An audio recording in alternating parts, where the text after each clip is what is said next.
ఉప్పల్వాయ్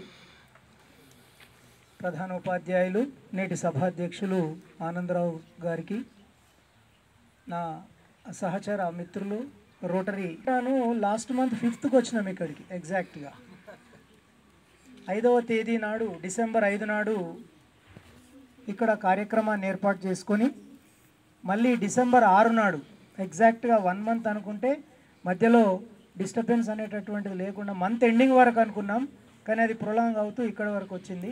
చాలా సంతోషం. మరి యోగా, ఆ రోజు చెప్పాను మీకు, యోగా యొక్క ప్రాముఖ్యతను చెప్పడం జరిగింది.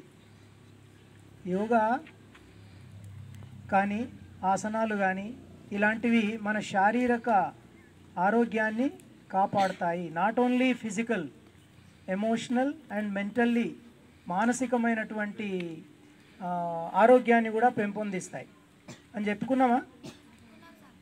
గుర్తు మర్చిపోయినరా? చెప్పుకున్నాం కదా. ఒక ఒక ఒక కొటేషన్ చెప్పాను నేను ఆ రోజు, గుర్తుందా ఎవరికన్నా? Very good. ఇంకా ఇంగ్లీష్లో చెప్పాను, ఎ సౌండ్ బాడీ అని. సౌండ్ అంటే సపోర్ట్ చేసేది కాదు. ఇక్కడ ఆరోగ్యవంతమైనటువంటి శరీరంలో ఏముంటుంది?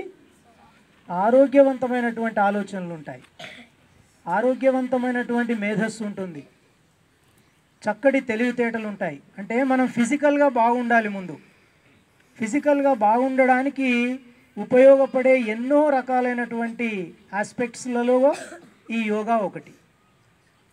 కష్టం అనిపించిందా యోగా నేర్చుకుంటుంటే? ఖచ్చితంగా కొంచెం ఇబ్బంది ఉండి ఉంటుంది. మీరు టెండర్ ఏజ్లో ఉన్నారు, మంచి చిన్న పిల్లలు కాబట్టి మీ బాడీ అంతా ఫ్లెక్సిబుల్గా ఉంటుంది. ఇప్పుడు మాకు అంగుమంటే అంగయి, మీకు ఈజీగా మౌల్డ్ అవుతాయి, అంటే ఎటంటే అటు ఫ్లెక్సిబుల్గా మూవ్ అవుతాయి. ఆ విధంగా నేను మీ